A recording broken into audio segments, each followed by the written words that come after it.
What's going on, Guardians? It's Tizzle here. So as the season winds down, I want to show off a couple builds that don't need any artifact mods to make them insane. You're probably familiar with this build as it was absolutely broken in Season of Plunder when Arc 3.0 came out, right up until Lightfall. The build was actually boring for me to play. I called it Grenade Simulator. Storm grenades were absolutely busted, as was Heart of Inmost Light. But with the launch of Lightfall, Bungie lowered ability cooldowns across the board and they slapped Heart of Inmost Light with a much needed nerf. It was simply a no-brainer pick on Titan.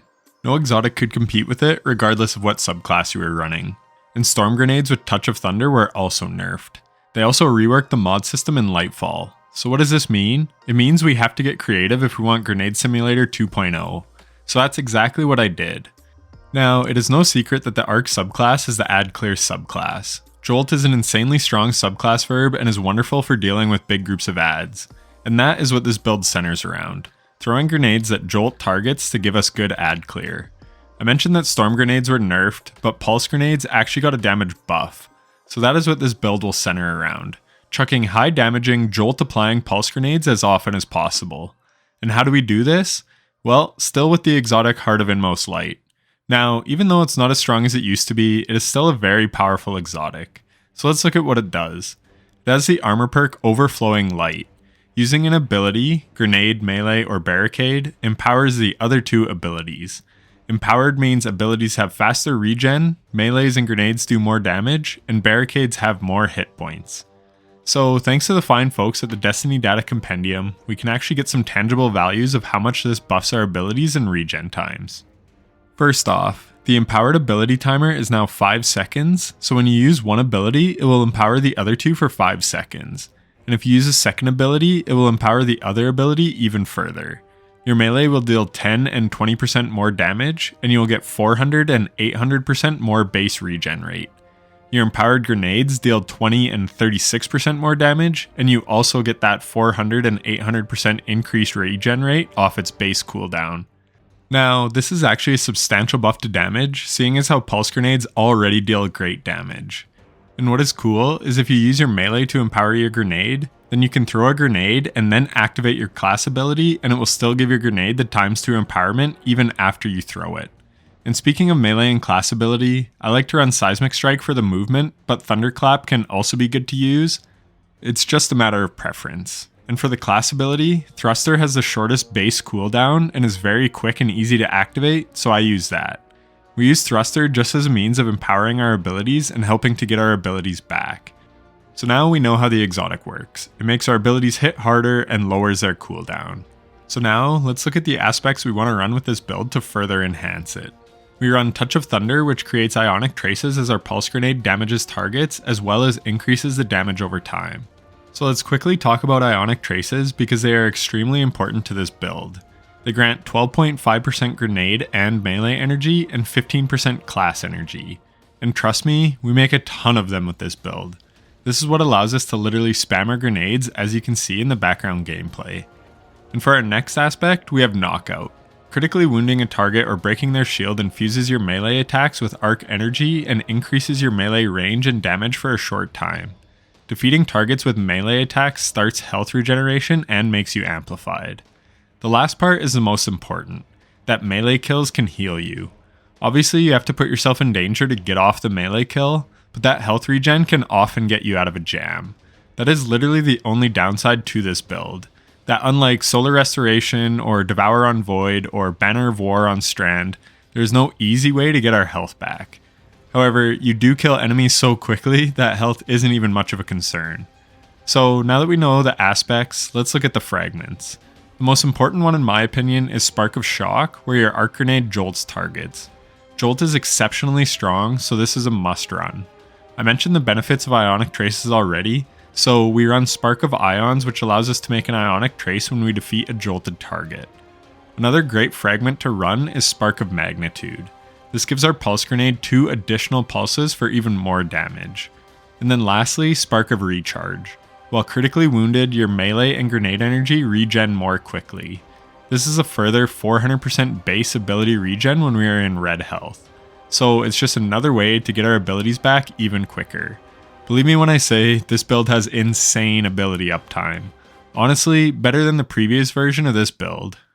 And the mods are a huge reason why. Back in the old mod system, we had some ways to get our abilities back super quickly, but I have compiled a collection of mods that takes us to the next level. Honestly, I tried a ton of different combinations to see what works best for having the most ability uptime, so trust me when I say that this selection of mods is the best to run if you are looking for pure ability spam.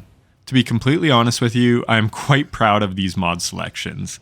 Like I said, I tested a ton of different combinations, and this is the best. I tried impact induction and momentum transfer and bolstering detonation and all those in combination with each other, and innervation and invigoration and the like on the boots. So trust me, nothing is better than this combination that I'm about to show you. So let's have a look. On the helmet, you want a siphon mod of the weapon type of your choosing, and if it is arc weapons, then you can just go with harmonic siphon. The heavy ammo finder for more heavy, and 1 ashes to assets to get more super energy for your grenade kills. On the arms, we want double grenade kickstart, and then 1 bolstering detonation mod for class ability back when we deal damage with a grenade. This will drastically reduce our thruster cooldown thanks to all the grenades we can throw. But back to the kickstart mods, here's a handy chart that someone made of the returns that we get on our grenade when we throw it. So the vertical axis is the percentage return we get with no stacks of armor charge. So even with no armor charges, when we throw our grenade, we will get 17% grenade back instantly. And if we have 4 stacks of armor charge, then we will get a whopping 42% of our grenade energy back. So that is quite substantial. But you're probably thinking, you don't have firepower on your gloves to make an orb from a grenade kill. Trust me, I'm aware. And like I said, I tested that to see if it is worth it, and let me tell you, you definitely want this combination on your arms. So next we have the chest piece. I run a concussive dampener and then a resist depending on what activity I'm running, and then I run a charged up mod so that we can hold an extra stack of armor charge. This is optional, though I do recommend it, but if you need the survivability, then you can drop the charged up mod. On the boots, like I said, I have tried Absolution and Invigoration and Innervation in an orb-based build, but this combination works way better. We have stacks on stacks to gain 2 armor charges every time we pick up an orb of power, but I have tested this and it actually works with our next mod, which is Elemental Charge.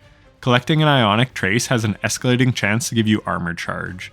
Now, these actually stack, so if you don't need the discipline energy like I do, then I would recommend running 2 of these. The Destiny Data Compendium shows that if you run 2, then you get 50% towards a full charge, so you only need to collect 2 Ionic Traces. But if you run 1, you get 34%, meaning you need to collect 3 Ionic Traces. So the choice is yours. Either way you go, it is extremely strong. If you go for double elemental charge and stacks on stacks, that will be 10 energy. But if you go for 1 and 1, then you have 3 energy to use. I use one of those for 5 more discipline, and then I use the other one for innervation for grenade energy each time you pick up an orb. Either way, you can't really go wrong. This build makes a ton of Ionic Traces as it is, so you'll get armor charge easily no matter what. Like I said, I tried many combinations, and this was definitely the best. And now for the class item. We have Double Bomber for grenade energy every time we use our thruster ability, and Distribution, which gives energy to all our abilities including our super when we use our thruster near an enemy, which we do very frequently. So you can see from the background gameplay how absolutely crazy this ability loop is. Like, it's ridiculous. I played a lot with the old busted Heart of Inmost Light, and this feels like it has much more ability spam. But the difference is you have to be accurate with your pulse grenades, where the old build, the Storm Grenade would just do all the work and seek out enemies on its own. You can still use Storm Grenades if you like, but they have been nerfed where Pulse Grenades are now better than ever.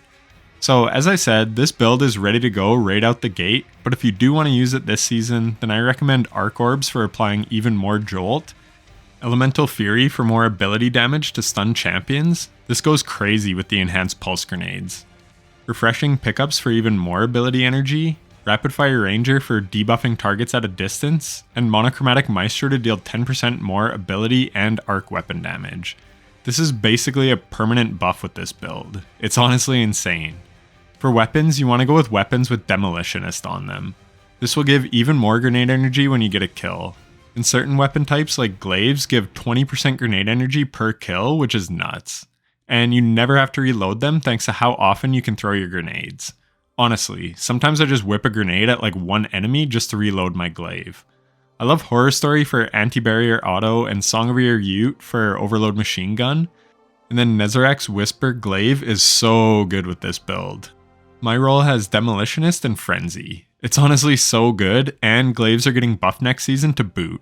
Again, I mentioned this build doesn't have much for healing, so a Glaive is really nice for playing aggressively and staying alive. I absolutely love this thing. For build stats, you want 100 Resilience for survivability, and ideally 100 Discipline since the build centers around grenades. Then I would say to get your strength as high as possible, but it doesn't really matter all that much. It is far more important to have all the mods that I mentioned than to have a high strength stat for passive strength cooldown. I honestly may drop to 40 strength and run double elemental charge on the boots with charged up. And then you could also ditch one grenade kickstart mod and run momentum transfer for melee energy every time you deal damage with a grenade. The footage you saw in the gameplay was all with the mods that I showed you, but as I sit here and write this script, I think that may honestly be the way to go and make this already insane build just that much better. The last thing I want to mention is the exotic chest piece Armamentarium. This gives you a second grenade charge. You can plug in these exact mods and run this build just the same as you run it with Heart of Inmost Light.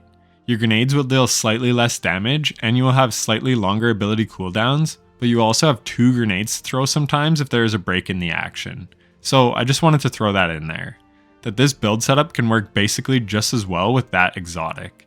And having said that, that is pretty much it for the video. I think the gameplay speaks for itself.